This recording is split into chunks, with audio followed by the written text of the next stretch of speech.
Hey guys, Guy Level here, and today I'm gonna show you how I made this sign.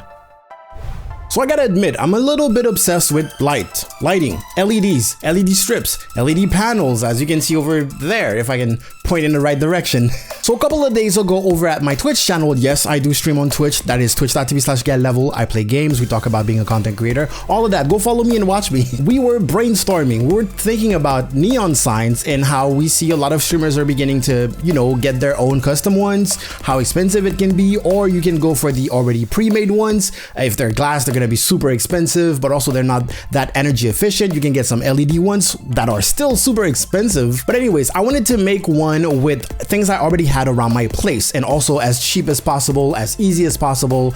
Those are LEDs, but I hate soldering, so I will do anything in my power to avoid soldering, and this is what I did. Now for those who were there on my live stream when I talked about that, or on my Twitter, I don't want to disappoint. I did print the G because I had a whole thing going on with 3D printers and how I could make a neon sign with my 3D printer, but turns out the LEDs that I had were not compatible. They don't work for that project. I can still make it, but not now. Anyways, now the two main components of making an LED neon sign is the back plate, basically the board, the frame, and the actual LED. Which one would I use? Now I wanted to use something that I already had, which is those very close, tightly put together RGB LED strip, very cheap. I think I got them for $12, around that price. I will put something equivalent in the description, you can check it out. And the advantage here is that every single dot, every single LED was very close to each other. Now I do note that there are some LED strip that already come with a pre-installed silicon diffuser, making it look basically like neon. I ordered some. I will be making a project with them once they arrive, but right now I didn't have any.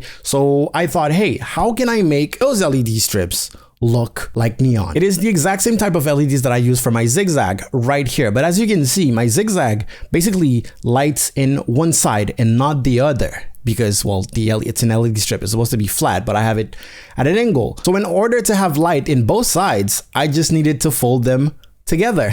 So I would have the LEDs on two sides. For the back plate, I went with a piece of foam board that I had laying around, like literally on the floor for so many months. Now that I had my LEDs in my back plate, it was time to start. So the first step I did is find a font that was kind of a continuous line. You will see that it's not completely because the G is separate, but I dealt with that.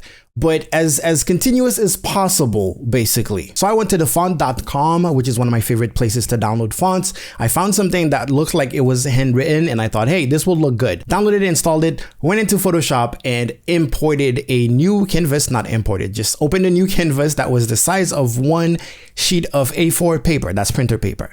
And then I doubled the width and I doubled the height, meaning that my overall design would be the size of 4 A4 papers. Isn't that the A3 format, now that I think of it? Anyways, so in Photoshop, there are no predetermined way of, print this image in 4 pieces of paper. So I had to use the slice tool. I sliced it in 4 and then exported for the web, meaning that it actually saved 4 separate images. Boom, printed them and then laid them down on the piece of foam board that I had. Coincidentally, it was the perfect size. I held the paper down on the piece of foam board with some tape. Then I grabbed a regular pen and basically traced a line where the letters are, in the middle of the letters. This will basically be used as a guide, like a little dent in there, so I can know where to place my LED strip. I could then remove the sheets of paper and then spray paint the whole thing. I went with black reflective or shiny spray paint because I saw multiple designs online that used the same backplate. I only had to do one single layer and then 10 minutes later it was ready. Now it was time to apply the LED strip. But first I needed to know exactly the length of LED strips that I needed because I'm gonna fold this thing in half. So I used the actual LED strip as a flexible meter, placed it on the letters and then measured out the length of the whole thing. From there I can multiply by 2 in order to know exactly the specific length of LED strips that I needed. Now this specific LED strip that I'm using is one that I've had for 7 years because when I first moved into this apartment, I had a huge LED strip going around all of the ceiling like that. So I had to rip it off the wallpaper at some point. So it's not perfect. It's definitely not adhesive anymore. So the adhesive backing that comes with it was not there. So I needed something to glue it together. And I decided to use my trusty wood glue. I just did it bit by bit, applied some glue, put them together. I put like a piece of wood on top of it, which wasn't very smart since it's wood glue. It could have stuck the wood to the LED anyways. And then I put the bottle of wood glue on top of the piece of wood so it would apply pressure while it would cure. I tried my best not to put too much wood glue so it wouldn't overflow. Once this was done, the only thing that I had left was to actually place and glue the LED in place. Now for gluing it, I'm actually going to be using my hot glue gun. Now, I have to be very, very careful with the hot glue gun because I'm used to putting a lot of hot glue everywhere. Since it was going to be lit, there was going to be light. I didn't want light to reflect over all the patches of hot glue. So I tried to be careful, but I wasn't really. Another thing is that I did not put hot glue everywhere. So not along the whole length because I wanted to, you know, naturally flow, and also it wasn't that necessary. For the parts that overlapped each other, like in the L or the E, I figured this thing is going to be in the background and it's going to be out of focus for most of the time like it is right now. So it's not a problem if I kind of actually overlapped it in real life. And it turned out pretty great. Also, remember, I hate soldering. I wasn't about to cut it and then solder like tiny little wires together. No, I didn't cut a hole in order to pass the wires through so it would go in the back so I could have the controller in the back. And then the last little thing that I did is add electrical tape, a black electrical tape to kind of cut that link between the A and the G. Now, when it's in focus, you can actually see it because there's still light reflecting off of it. The electrical tape is, you know, shiny. It's not matte, but it's still not that visible. And out of focus, it pretty much disappears. In real life, you do see it, and it's not ugly or anything. You can just see, oh, okay, there's the link here. Kind of like real neons. You can sometimes see the parts that go under and all of that. There's extra details, not just the letters floating miraculously. Turns out I had measured this LED strip to be perfect, but I had some extra. I wanted to cut the extra, but I ran into some trouble. Okay, the trouble that I ran into is that I should have tested this LED strip before using it. Turns out the reason why I have this specific LED strip and it's not part of the zigzag is because this specific part had a short in it. There was a part that wasn't working. So one length would stop at some point. So I only had half of my LEDs lighting up, but then I plugged it into the other end and I saw that that part was lighting up. So I could pinpoint the exact place where it was separated, where there was no connection. And thank God I have a Y connection wire thingy. So I was able to use that and use one power source to basically power both sides, and then boom, the whole thing lights up. You will most likely not, like if you're gonna try to do a project like that, you will not encounter that problem. But I think it's fun to let you know, hey, it didn't go as smoothly as you might think. The final extra stuff is that the controller is actually thick. So I figured, hey, this is not gonna be flat against the wall. There's gonna be some space. The extra piece of LED that I have, I should definitely place it in a way and glue it in a way that the LEDs would be facing up so that when it's against the wall, as you can see here, it would hit the top of the wall, the top of the wall, the ceiling. And I love the way it turned out. Okay, let me turn off a couple of my lights so you can see how good it looks without all my RGB lights.